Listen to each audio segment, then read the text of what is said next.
늘 이른 새벽, 바다를 향한 창문을 열며 시작됩니다. 오늘도 어김없이 소금기 섞인 바람이 그의 주름진 얼굴을 스치네요. 허허, 오늘도 좋은 날이구먼. 민주는 창가에 서서 구룡포 항구를 가만히 내려다봅니다. 작은 어선들이 하나둘 바다로 나가고 시장은 조금씩 활기를 띠기 시작하죠. 그의 손은 거칠고 굳은 살이 단단히 박여 있습니다. 평생 과메기를 만지며 살아온 세월의 흔적입니다. 여보, 아침 드시러 와요. 부엌에서 들려오는 아내 서연의 목소리에 민주는 천천히 식탁으로 향합니다. 함께한 세월이 어느덧 50년. 서연은 아픈 무릎을 삐걱거리면서도 매일 아침 남편의 밥상을 차리는 일을 거르지 않았죠. 두 노인의 식탁은 아주 소박합니다. 구수한 된장국과 김, 그리고 반찬 몇 가지. 하지만 이것만으로도 충분했습니다. 오늘은 과메기 손질만이 해야 하나? 네, 오늘 주문이 조금 들어왔어요. 허허, 작년보다는 좀 나은 것 같네. 민주는 묵묵히 밥을 먹으며 고개를 끄덕입니다. 지난해 겨울 유난히 팔리지 않았던 과메기가 계속 마음에 걸렸거든요. 손에 쥔 돈보다 남은 재고가 더 많았고 그 무게가 어깨를 짓누르는 것만 같았죠. 세월 따라 몸도 마음도 무거워졌지만 이 바다가 그의 고향이고 전부였습니다. 그래도 올해는 좀 나아질 거야. 그렇지? 서연에게 묻는 말이라기보다 꼭 자신에게 하는 다짐 같았습니다. 서연은 남편의 마음을 읽은 듯 조용히 웃어 보였습니다. 그 미소에 민준의 마음도 조금은 편안해졌습니다. 식사를 마친 후 민준은 작업실로 향합니다. 작은 창고를 개조한 이곳에서 과메기를 말리고 손질하는 일을 하죠. 창고 한쪽 벽에는 낡은 달력이 걸려 있고 날짜마다 작은 표시가 되어 있습니다. 민주는 오늘 날짜에 작은 동그라미를 그리고 하루 일과를 시작했습니다. 10마리만 더 팔면 되는데. 혼잣말을 중얼거리며 과메기를 정성스럽게 다루는 민준의 손길은 여전히 섬세했습니다. 나이가 들어도 이 일만큼은 누구보다 자신 있었죠. 과메기 특유의 비릿한 냄새가 작업실을 가득 채웠고 그 냄새는 민준에게 고향의 향기나 다름없었습니다. 정오가 되자 서연이 시장 앞 노점으로 나섭니다. 민준이 정성껏 손질한 과메기를 들고 가는 서연의 뒷모습은 조금 굽어 있었습니다. 세월의 무게를 온몸으로 견디며 살아온 흔적이겠죠. 민주는 그런 아내의 뒷모습을 바라보며 가슴 한편이 아려옵니다. 에휴, 고생이 많지. 민준도 얼마 후 시장으로 나가 서연의 곁에 앉았습니다. 두 노인은 말없이 과메기를 손질하고 손님을 맞이합니다. 하지만 오늘도 손님은 뜸한 편이었습니다. 지나가는 사람들은 눈길만 한번 주고 이내 발걸음을 옮깁니다. 민주는 긴 한숨을 내쉬며 하늘을 올려다봤습니다. 구름이 조금씩 시커멓게 모여들고 있었습니다. 아무래도 비가 올 것 같은데? 그의 예감은 틀리지 않았습니다. 라디오에서는 태풍 예보가 흘러나왔고 시장 사람들 사이에서도 태풍 소식이 순식간에 번져나갔습니다. 민주는 서둘러 과메기를 정리하고 집으로 돌아갈 채비를 합니다. 집에 있는 방수포와 처마 보강제가 충분할지 덜컥 걱정이 되었죠. 여보, 먼저 들어가. 나는 방수포 좀 더 사서 갈게. 태풍 예보가 나온 여름날, 먹구름이 무섭게 몰려오고 시장에는 소란이 번졌습니다. 민주는 방수포와 집 처마 보강제를 든 채 집으로 향하는 길이었습니다. 하늘은 점점 더 어두워지고 바람도 제법 거세졌죠. 해변가 쪽에서는 어선들이 일제히 피항 준비를 하는 모습이 보였습니다. 이러다 큰일 나겠는데 민주는 발걸음을 서둘렀습니다. 서연이 혼자 집에서 걱정하고 있을 텐데 하는 생각에 마음이 급해졌습니다. 골목을 돌아 언덕길로 접어들 때였습니다. 끙끙, 낑낑, 무언가 낑낑대는 소리에 민주는 걸음을 멈췄습니다. 소리는 길 옆에 버려진 컨테이너 상자 근처에서 들려왔습니다. 호기심에 가까이 다가간 민준의 눈에 흰털 뭉치 하나가 들어왔습니다. 어미개인 듯한 백구 한 마리가 두 마리의 새끼를 품에 안은 채 비를 피하고 있었습니다.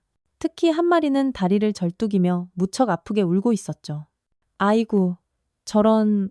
민주는 잠시 멈춰서서 그들을 바라봤습니다. 백구는 민준을 똑바로 쳐다봤습니다. 그 눈빛은 공포나 경계가 아닌 무언가 애절한 사연을 담고 있었습니다. 마치 제발 도와주세요라고 말하는 것 같았죠.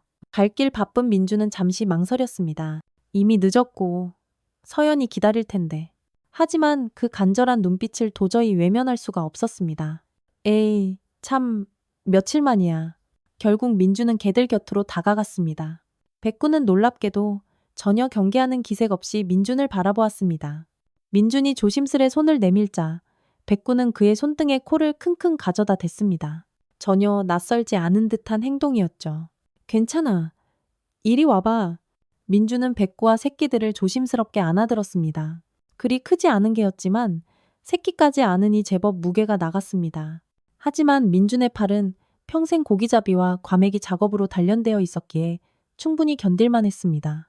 떨어지려는 방수포와 보강제를 한 손으로 겨우 붙잡으며 그는 집을 향해 걸음을 옮겼습니다. 여보, 문 좀 열어줘. 집 앞에 도착한 민준은 발로 문을 쿵쿵 두드렸습니다. 미순이 문을 열고 놀란 표정으로 남편을 바라봤습니다. 아니, 이게 무슨...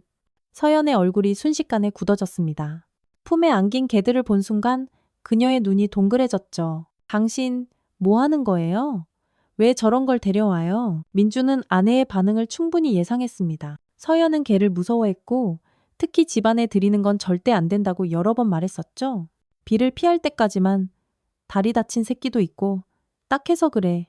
서연은 고개를 절레절레 흔들며 한숨을 푹 내쉬었습니다. 하지만 밖에선 이미 빗방울이 굵어지기 시작했고 천둥 소리도 우르릉 들려왔습니다. 문턱도 넘기지 말고 현관에만 있게 하세요.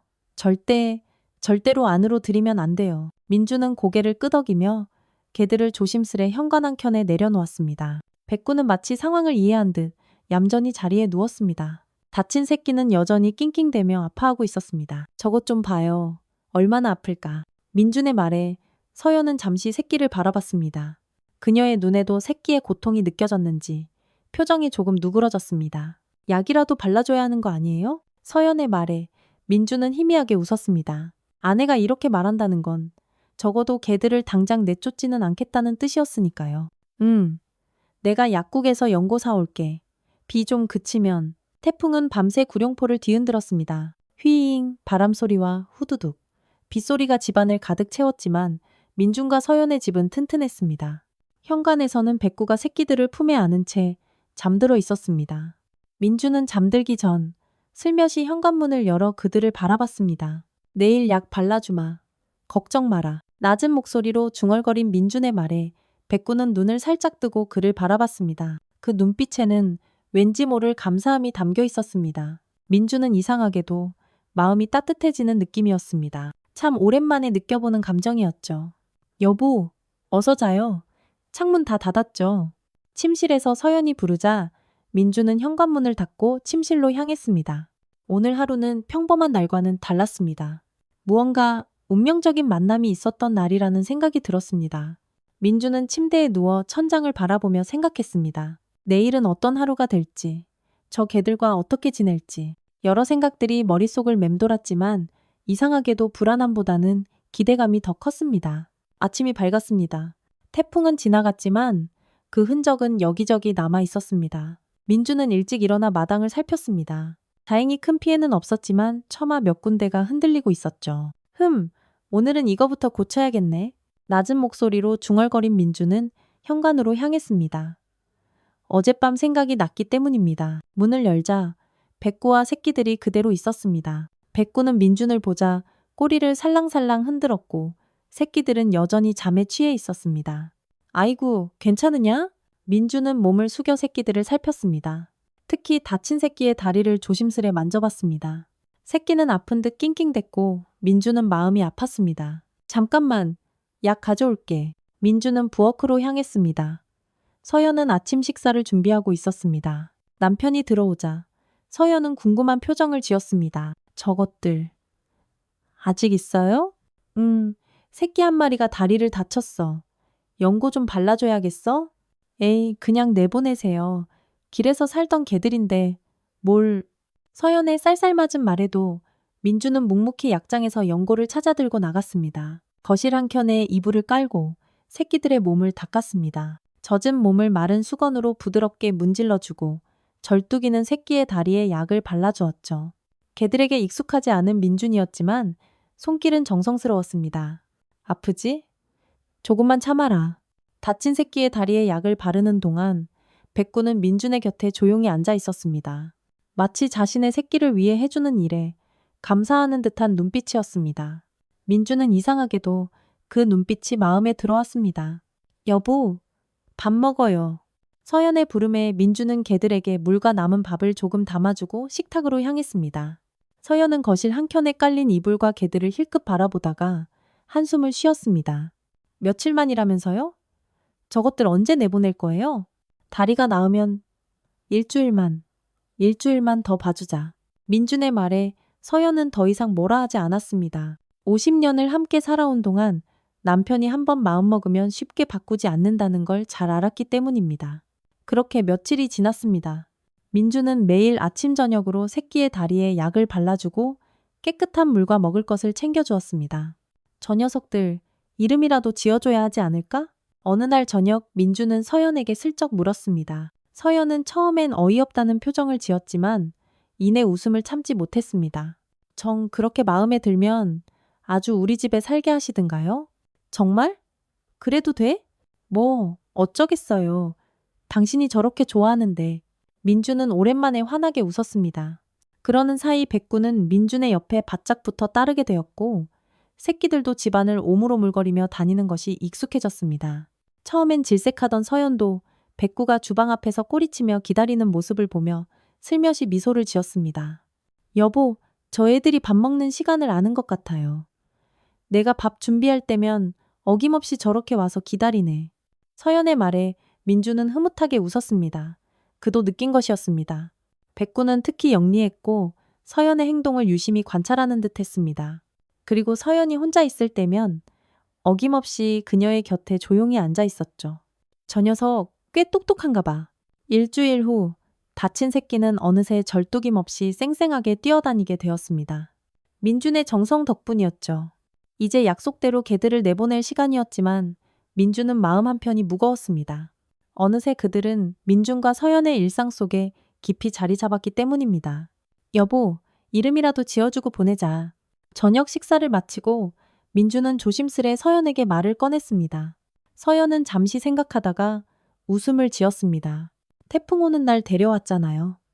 어미는 태풍이라고 하면 어때요? 민준은 웃으며 고개를 끄덕였습니다. 그렇게 백구는 태풍이라는 이름을 얻게 되었고 두 새끼는 바람이와 파도라고 부르기로 했습니다. 그리고 그날 밤 서연은 놀라운 제안을 했습니다. 여보, 그냥 저 애들 우리가 키우는 게 어때요? 당신도 좋아하고 나도 이제 정들었는데. 민주는 놀란 표정을 감추지 못했습니다. 걔를 그렇게 무서워하던 서연이 이런 말을 하다니 정말 예상치 못한 일이었죠. 진짜? 정말 괜찮겠어? 네, 괜찮아요. 태풍이가 참 영리해서 마음에 들어요. 그리고 당신이 오랜만에 그렇게 환하게 웃는 모습을 보니까 나도 좋네요. 서연의 말에 민주는 가슴이 따뜻해지는 느낌이었습니다. 그렇게 태풍이네 가족은 민준과 서연의 집에 온전히 머물게 되었고 조용하던 집안에 활기가 돌기 시작했습니다. 태풍이네 가족이 민준과 서연의 집에 자리 잡은 지 어느덧 한 달이 지났습니다. 이제 개들은 완전히 집안의 일원이 되었습니다. 아침이면 태풍이가 민준을 깨우고 새끼들은 마당을 뛰어다니며 활기를 불어넣었죠. 특히 다리를 다쳤던 파도는 이제 어느 새끼보다 빠르게 달릴 수 있게 되었습니다. 여보, 오늘은 과메기 시장에 같이 나가볼까요? 아침 식사를 마치고 민준이 물었습니다. 날씨가 좋았고 오늘은 왠지 시장이 북적일 것 같았습니다. 서연은 기꺼이 고개를 끄덕였습니다. 그럴까요? 태풍이도 데려갈 거예요? 그래, 태풍이도 데려가자. 사람들이 좋아할 것 같아. 그렇게 민준과 서연 그리고 태풍이는 함께 시장으로 향했습니다. 새끼들은 아직 어려 집에 두고 갔지만 태풍이는 마치 자신의 임무를 아는 듯 자랑스럽게 민준과 서연의 뒤를 따랐습니다. 시장에 도착하자 사람들의 시선이 일제히 태풍이에게 쏠렸습니다. 어머나 민준 씨, 저게는 뭐예요? 너무 예쁘네. 허허, 태풍이라고 합니다. 한 달 전에 우리 집에 왔어요. 민준의 말에 주변 상인들이 신기한 듯 관심을 보였습니다. 순백색의 털을 가진 태풍이는 분명 눈에 띄는 존재였고 그 영리함은 금방 사람들의 마음을 사로잡았습니다.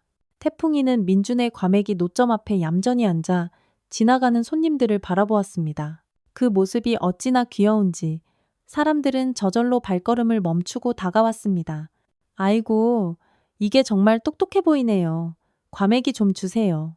네, 감사합니다. 오늘 아침에 말린 거라 특히 맛있을 겁니다. 희한하게도 그날 민준의 과메기는 평소보다 2배나 많이 팔렸습니다. 태풍이의 덕분인지 사람들은 민준의 노점에 모여들었고 과메기를 사가면서도 태풍이를 쓰다듬거나 사진을 찍었습니다. 서연은 놀란 표정으로 민준을 바라봤습니다. 여보, 오늘 장사가 왜 이렇게 잘 되죠? 글쎄, 태풍이 덕분인가? 민준은 미소 지으며 태풍이의 머리를 쓰다듬었습니다. 태풍이는 마치 칭찬을 이해한 듯 꼬리를 살랑살랑 흔들었죠. 그날 이후로 민준은 매일 태풍이를 데리고 시장에 나갔습니다. 그리고 신기하게도 과메기는 날이 갈수록 더 잘 팔렸습니다. 단골 손님이 늘고 시장 사람들 사이에서 민준네 과메기가 복덩이 과메기로 불리기 시작했습니다. 민준 아저씨네 과메기는 복이 들어있다더라. 저 하얀 개가 복을 물고 왔대. 이런 소문이 퍼지면서 민준의 과메기는 구룡포에서 가장 인기 있는 상품이 되었습니다. 예전에는 팔리지 않아 걱정했던 것이 무색할 정도로 이제는 오히려 물량이 부족할 정도였죠. 여보, 이제 과메기 재고가 거의 없어요. 내일은 더 많이 준비해야겠어요. 서연의 말에 민준은 기쁨을 감추지 못했습니다. 올해는 정말 다른 해였습니다.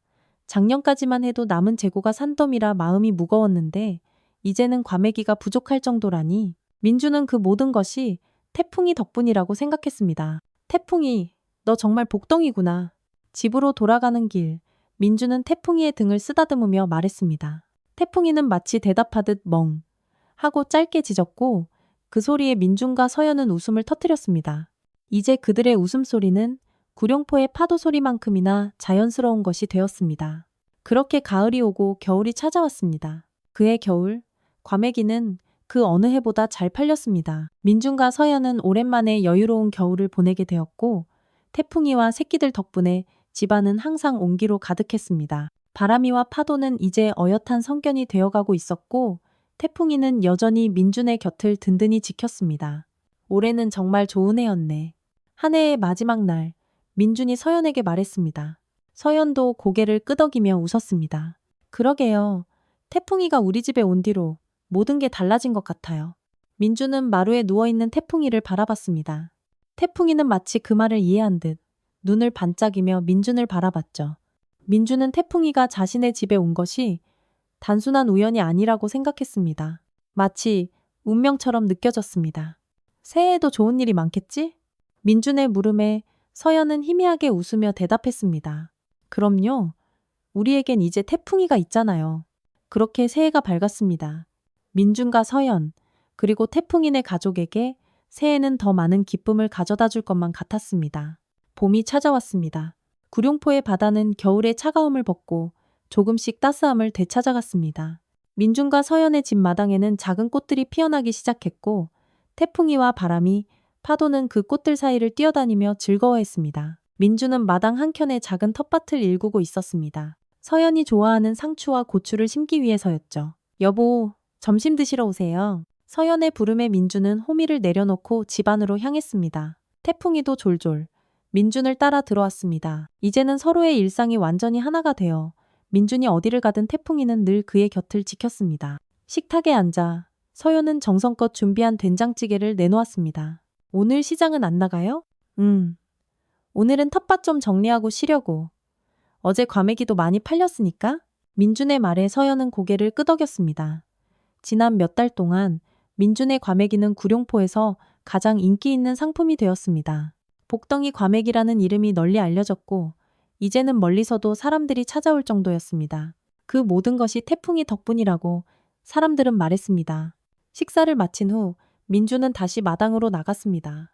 태풍이도 그를 따라 나섰고 바람이와 파도는 이미 마당에서 신나게 놀고 있었습니다. 민준이 텃밭일을 계속하는 동안 태풍이는 마당 구석을 파기 시작했습니다. 처음에는 민준도 신경 쓰지 않았습니다. 개들이 땅을 파는 건 흔한 일이니까요. 하지만 태풍이가 계속해서 같은 자리만 파는 모습이 조금 이상했습니다. 태풍아, 거기서 뭐 하는 거야? 민준은 호미를 내려놓고 태풍이에게 다가갔습니다. 태풍이는 민준을 보자 짧게 멍 짖더니 다시 땅을 파기 시작했습니다. 마치 뭔가를 보여주고 싶은 듯한 행동이었죠. 민준은 궁금증에 태풍이가 파고 있는 곳을 들여다봤습니다. 어라? 이게 뭐지? 땅속에서 무언가 반짝이는 것이 보였습니다. 민준은 손을 뻗어 그것을 조심스럽게 꺼냈습니다. 돌멩이처럼 생긴 것이었지만 일반적인 돌과는 달랐습니다. 희미한 빛이 돌고 있었고 무게도 묘하게 다른 느낌이었습니다. 이게 어디서 났지? 민주는 돌을 손바닥에 올려놓고 유심히 살폈습니다. 그때 태풍이가 다시 짖었고 민준의 바지를 물고 살살 당겼습니다. 마치 따라오라는 듯한 행동이었습니다. 민주는 태풍이를 따라 마당 담장 너머로 향했습니다. 담장 너머는 작은 언덕이 있었고 그 아래로 푸른 바다가 보였습니다. 태풍이는 언덕 중턱에 있는 큰 바위 틈으로 향했습니다. 여기서 찾은 거야? 태풍이는 꼬리를 흔들며 민준을 바라봤습니다. 민준은 바위 틈을 살폈습니다. 비슷한 돌들이 더 있을 것 같았지만 손이 닿지 않는 깊숙한 곳이었습니다. 민준은 일단 발견한 돌을 주머니에 넣고 집으로 돌아왔습니다. 여보, 이것 좀 봐요. 집에 돌아온 민준은 서연에게 돌을 보여주었습니다. 서연도 그 돌을 신기하게 여겼습니다. 어머나, 이게 뭐예요? 보통 돌이 아닌 것 같은데. 태풍이가 마당에서 발견했어. 저 뒷산 바위 틈에 더 있는 것 같던데 내일 가서 좀 더 살펴봐야겠어. 저녁이 되자 민주는 시장에 나가 그 돌을 보여주기로 했습니다. 시장에서 만난 지인 중에 돌에 관심이 많은 이웃이 있었기 때문입니다. 민준이 돌을 보여주자 이웃은 깜짝 놀란 표정을 지었습니다. 세상에, 민준 씨 이거 보통 돌이 아닌데요? 이거 어디서 났어요? 허허, 우리 집 태풍이가 찾았어. 집 뒷산 바위 틈에 더 있는 것 같다던데. 이거 혹시 희귀 광물 아닐까요? 제가 아는 지질학 교수님께 한번 보여드려도 될까요?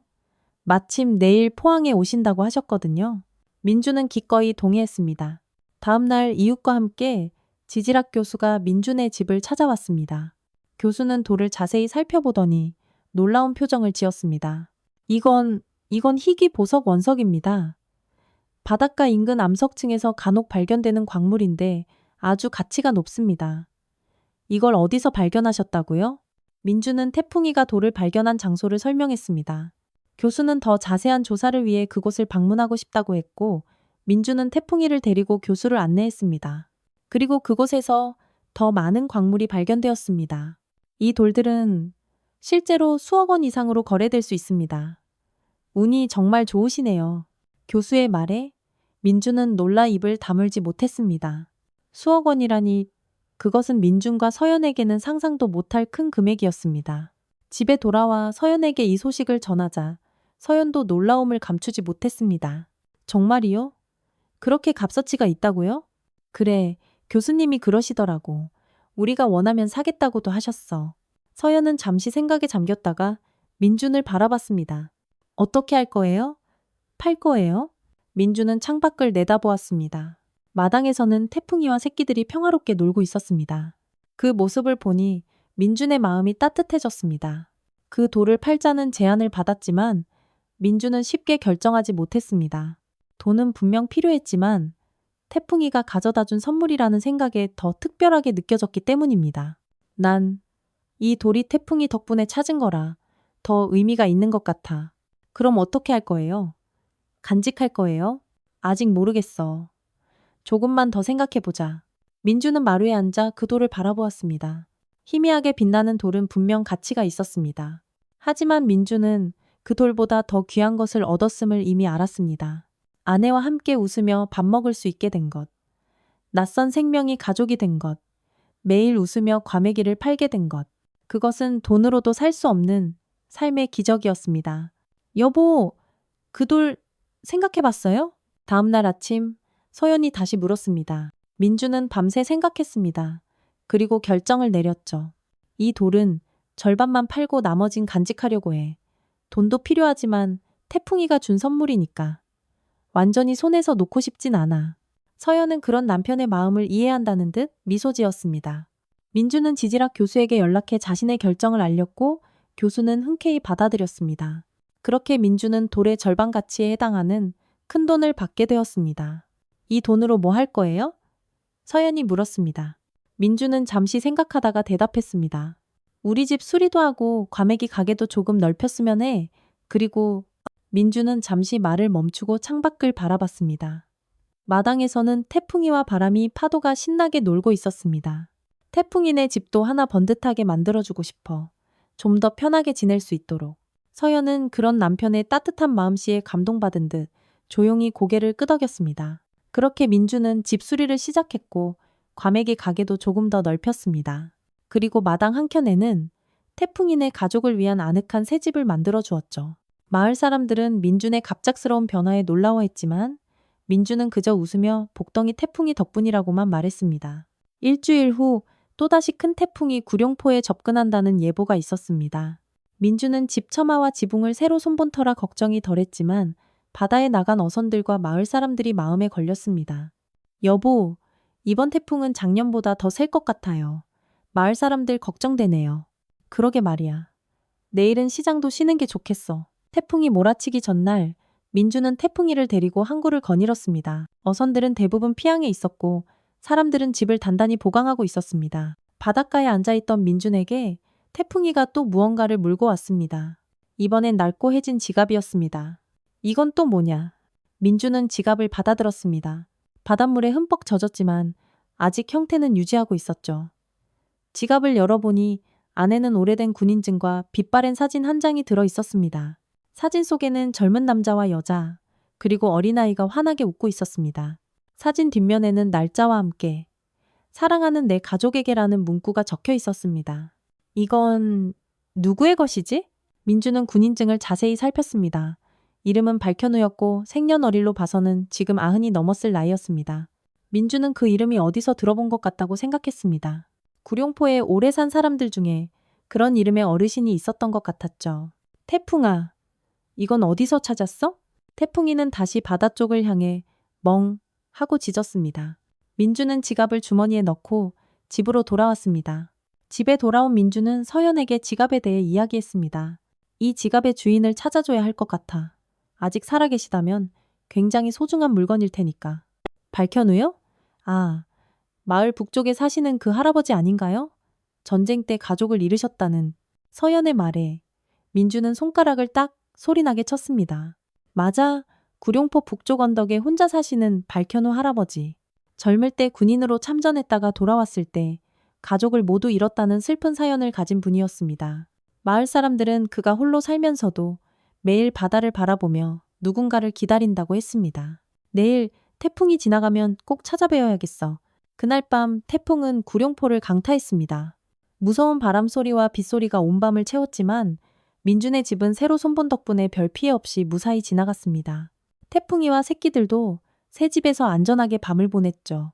다음날 날이 갠 후 민주는 태풍이를 데리고 발현우 할아버지의 집을 찾아갔습니다. 언덕 위 조그만 집 앞에 도착하자 민주는 조심스레 문을 두드렸습니다.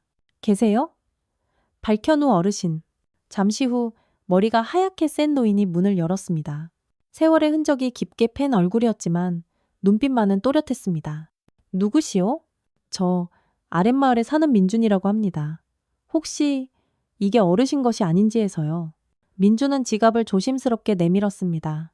발현우 할아버지는 그 지갑을 보는 순간 온몸이 그대로 굳어버린 듯 했습니다. 떨리는 손으로 지갑을 받아든 할아버지의 눈에는 금세 눈물이 그렁그렁 고였습니다. 이걸 어디서? 우리 집 태풍이가 바닷가에서 찾아왔습니다. 발현우 할아버지는 흔들리는 손으로 지갑을 열었습니다. 안에 든 군인증과 낡은 사진을 보자 주름진 눈가에서 기어이 눈물이 주르륵 흘러내렸습니다. 60여 년 전 전쟁이 한창이던 때 군인이었던 그는 가족에게 돌아오지 못했습니다. 그가 돌아왔을 때 마을은 폐허가 되어 있었고 가족은 행방불명이었죠. 이건 내가 군에 입대하던 날 아내와 아들과 함께 찍은 사진이오. 내가 가족을 잃기 전에 마지막 추억이지. 할아버지의 목소리는 심하게 떨렸고 눈물은 마를 줄을 몰랐습니다. 민주는 할아버지의 깊은 슬픔에 마음이 아팠습니다. 태풍이는 조용히 그들 곁에 앉아 있었습니다. 어르신, 혹시 이 지갑이 어디 있었는지 아세요? 내가 전장에서 항상 가슴에 품고 다녔던 거요. 부상을 입고 후송될 때 잃어버렸는데 이게 어떻게? 할아버지는 믿기지 않는다는 듯 젖은 지갑을 하염없이 바라봤습니다. 수십 년 동안 바닷속에 있었을 텐데 어떻게 지금 발견된 것인지 이해하기 힘들었습니다. 우리 태풍이가 어제 바닷가에서 물고 왔습니다. 마치 어르신을 위한 선물처럼 말이죠. 민준의 말에 할아버지는 태풍이를 가만히 바라봤습니다. 태풍이는 할아버지를 향해 다가가더니 그의 주름진 손을 부드럽게 핥았습니다. 그 순간 할아버지의 얼굴에 작은 미소가 번졌습니다. 허허, 참 신기한 일이구먼. 수십 년 동안 잃어버렸던 내 보물을 이렇게 다시 만나다니. 할아버지는 태풍이의 머리를 천천히 쓰다듬었습니다. 태풍이는 마치 할아버지의 마음을 이해한 듯 가만히 있었습니다. 어르신, 시간 되시면 우리 집에 한번 놀러 오세요. 차라도 한 잔 대접하고 싶습니다. 그래야겠구먼. 이런 귀한 선물을 가져다 준 개를 키우는 집이 어떤지 나도 궁금하네. 그날 이후 발현우 할아버지는 종종 민준의 집을 찾아왔습니다. 할아버지는 태풍이와 특별한 우정을 쌓아갔고 마을 사람들에게 태풍이가 자신의 소중한 추억을 되찾아준 이야기를 들려주었습니다. 그 이야기는 마을 전체에 퍼졌고 태풍이는 동네 복덩이로 불리며 마을의 마스코트가 되었습니다. 민준 씨, 저 개는 정말 특별한 것 같아요. 복을 가져다 주는 게 틀림없다니까요. 그러게요. 태풍이가 우리 집에 온 후로 모든 게 달라졌어요. 시장 사람들의 말에 민주는 웃으며 대답했습니다. 태풍이가 온 후로 정말 많은 것이 달라졌습니다. 과메기 장사는 번창했고 희귀 광물을 발견한 덕분에 집도 수리할 수 있었습니다. 무엇보다 발현우 할아버지와 같은 새로운 인연을 만날 수 있었습니다. 그해 가을, 마을에서는 구룡포 축제가 열렸습니다. 축제의 하이라이트는 태풍이와 복덩이 과메기 이야기를 담은 작은 연극이었습니다. 마을 아이들이 준비한 연극에는 민준과 서연, 그리고 태풍이의 이야기가 고스란히 담겨 있었습니다. 민준은 무대 앞자리에 앉아 그 모습을 바라보며 가슴이 뭉클해졌습니다.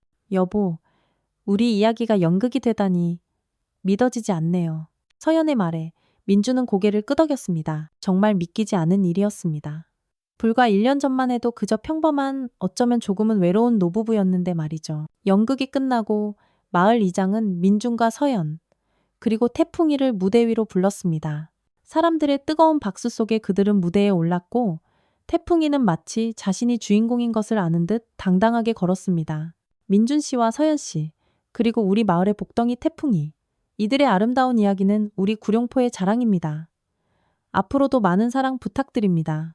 이장의 말에 사람들은 다시 한번 뜨거운 박수를 보냈습니다.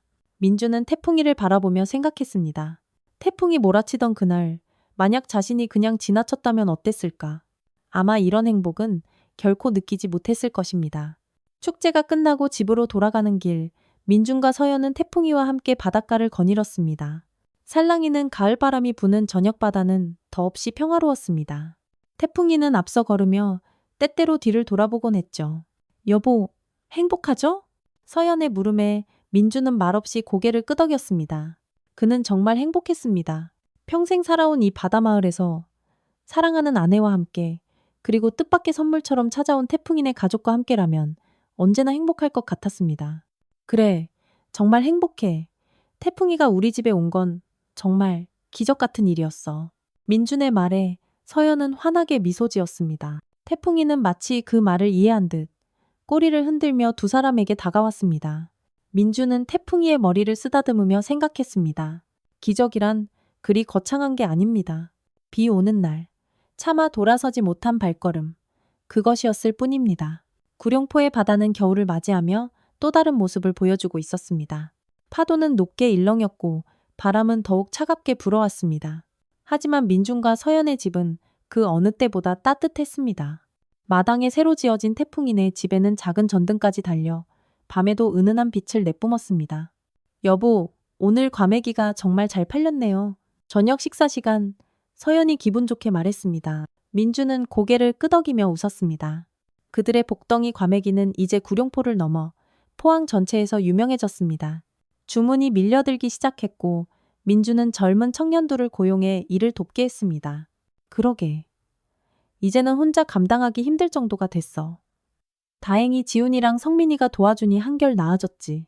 다 태풍이 덕분이에요. 우리 집에 복을 한가득 가져다 준 거죠. 서연의 말에 민준은 태풍이를 바라봤습니다. 거실 한켠에 편안히 누워있던 태풍이는 자신의 이름이 불리자 고개를 갸웃들었고 민준은 그런 태풍이를 향해 미소 지었습니다. 그래, 다 내 덕분이야, 태풍아. 저녁 식사 후 민준은 마루에 앉아 태풍이의 털을 빗겨주었습니다. 이제는 너무나 익숙한 일상이 된 순간이었습니다. 태풍이는 스르르 눈을 감고 그 순간을 즐기는 듯했고 바람이와 파도도 제 차례를 기다리며 주변을 맴돌았습니다. 여보, 발현우 할아버지? 오늘 병원에 가셨다면서요? 서연이 주방에서 설거지를 하며 물었습니다. 민주는 태풍이의 털을 빗겨주던 손을 잠시 멈추고 대답했습니다. 정기 검진이라고 하셨어. 이제 연세가 많으시니 건강 잘 챙기셔야지. 밝혀놓 할아버지는 이제 민준과 서연에게 가족 같은 존재가 되었습니다. 일주일에 두세 번은 꼭 그들의 집을 찾아와 함께 이야기를 나누고 태풍이와 시간을 보냈습니다. 할아버지는 태풍이가 자신의 낡은 지갑을 찾아준 것을 항상 고맙게 여겼고 태풍이에게 남다른 애정을 보였습니다. 내일은 할아버지 모시고 바닷가에 가기로 했어. 할아버지가 젊었을 때 자주 가셨던 곳이 있다고 하시더라고. 어머, 좋을 것 같네요. 저도 같이 갈까요? 그럼 더 좋지. 점심도 같이 먹고 오자. 민준과 서연의 대화를 듣고 있던 태풍이는 마치 내일의 계획을 모두 이해한 듯 꼬리를 살랑살랑 흔들었습니다. 그런 태풍이를 보며 민준은 다시 한번 생각했습니다. 태풍이는 단순한 개가 아니었습니다. 그는 민준과 서연의 삶에 찾아온 작고 따뜻한 기적이었습니다. 다음날 민준과 서연은 밝혀놓은 할아버지를 모시고 바닷가로 향했습니다. 태풍이도 물론 함께였죠. 할아버지가 안내한 곳은 구룡포 끝자락에 있는 작고 아늑한 바위 해변이었습니다. 그곳에서 할아버지는 옛 이야기를 들려주었습니다. 내가 18살 때 아내를 처음 만난 곳이 바로 여기였어. 그때만 해도 이 해변은 고운 모래가 가득했지. 우리는 여기서 조개도 잡고 이야기도 나누었지. 할아버지의 눈에는 아련한 옛 추억이 어려 있었습니다. 민준과 서연은 조용히 그 이야기를 들었고 태풍이는 할아버지의 곁에 가만히 앉아 있었습니다. 이렇게 오랜만에 이곳에 와보니 모든 게 변했어. 하지만 저 바다만큼은 그대로구먼. 할아버지의 말에 민준은 고개를 끄덕였습니다. 바다는 변함없이 그곳에 있었습니다. 세월이 흐르고 사람들이 변해도 바다는 항상 그 자리를 묵묵히 지키고 있었죠. 점심시간이 되자 서연은 준비해온 도시락을 펼쳤습니다. 김밥과 유부초밥, 그리고 할아버지가 좋아하는 떡갈비까지. 바닷가에서 먹는 점심은 그 어느 때보다 꿀맛이었습니다. 서연 씨, 이 음식 정말 맛있네. 이런 따뜻한 정성이 참 그리웠어. 할아버지의 칭찬에 서연은 부끄러운 듯 웃었습니다. 민주는 그런 아내가 자랑스러웠습니다. 서연은 항상 다른 사람을 먼저 배려하고 무엇이든 정성을 다했습니다. 그런 서연과 함께할 수 있어 민주는 늘 행복했습니다. 점심을 먹은 후 태풍이는 해변을 신나게 뛰어다니기 시작했습니다. 바람이와 파도는 집에 두고 왔지만 태풍이는 혼자서도 즐겁게 놀았습니다. 때로는 물가에 다가가 파도와 장난치기도 하고 부드러운 모래 위를 달리기도 했습니다. 저 녀석 정말 행복해 보이는 구먼. 할아버지의 말에 민주는 웃으며 대답했습니다. 네, 태풍이는 바다를 정말 좋아해요. 아마 바다에서 태어났나 봐요. 허허, 그럴지도 모르지. 하지만 이제는 너희와 함께여서 더 행복할 거야. 해가 뉘엿뉘엿 저물기 시작할 무렵 그들은 집으로 돌아가기로 했습니다. 돌아가는 길, 태풍이는 앞장서 걸으며 때때로 뒤를 돌아보곤 했습니다. 마치 그들을 안전하게 안내하는 듯한 모습이었죠. 집에 도착한 후 민주는 마당에 앉아 저녁 노을을 바라봤습니다. 구룡포의 저녁 노을은 특히 아름다웠습니다. 붉은빛이 바다 위로 화려하게 퍼지며 마치 바다가 불타는 듯한 장관을 만들어냈죠. 서연이 과메기와 막걸리를 들고 나왔고 할아버지와 민주는 그것을 나누며 웃음꽃을 피웠습니다. 태풍이도 그들 곁에 앉아 때때로 건네주는 과메기 조각을 맛있게 받아먹었습니다. 이렇게 좋은 저녁이 또 있을까? 민준의 말에 서연과 할아버지는 고개를 끄덕였습니다. 그들 모두 이 순간이 얼마나 소중한지 알고 있었습니다. 세상에는 많은 부와 명예가 있지만 이렇게 사랑하는 이들과 함께하는 시간만큼 값진 것은 없었습니다. 밤이 깊어가고 할아버지는 민준의 배웅을 받으며 집으로 돌아갔습니다. 서연은 설거지를 마치고 민준은 태풍이네 집을 확인했습니다. 바람이와 파도는 이미 깊이 잠들어 있었고 태풍이는 마당에서 총총한 별을 바라보고 있었습니다. 태풍아, 이제 들어가서 자렴. 민준의 말에 태풍이는 천천히 일어나 자신의 집으로 향했습니다. 하지만 잠시 멈춰서서 민준을 가만히 바라봤죠. 그 눈빛에는 참 많은 이야기가 담겨 있었습니다. 감사함, 행복, 그리고 무엇보다 사랑. 민준은 마루에 앉아 잠시 더 밤하늘을 바라봤습니다. 별이 가득한 하늘 아래 그는 지난 시간들을 떠올렸습니다. 태풍이를 만나기 전과 후 그의 삶은 완전히 달라졌습니다. 더 풍요로워졌고 더 행복해졌습니다. 그리고 무엇보다 더 많은 의미를 찾게 되었습니다. 여보, 이제 그만 들어와요. 바람 차요. 서연의 부름에 민주는 천천히 일어났습니다. 마당을 한 번 더 둘러보고 집 안으로 들어갔습니다. 따뜻한 불빛이 그를 반겼고 서연의 온화한 미소가 그를 기다리고 있었습니다. 기적이란 건 그리 거창한 게 아니에요. 비 오는 날 차마 외면하지 못하고 돌아섰던 그 발걸음이었을 뿐이죠. 우리 모두에게는 그런 순간이 있습니다. 선택의 순간, 망설임의 순간, 그때 내딛는 작은 한 걸음이 때로는 삶 전체를 바꾸기도 합니다. 태풍이는 분명 제게 찾아온 기적이었습니다.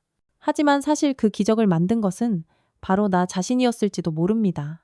그날 비를 맞으며 덜덜 떨고 있던 그들에게 손을 내밀었던 나의 작은 용기가 내 삶의 가장 큰 축복이 되었으니까요.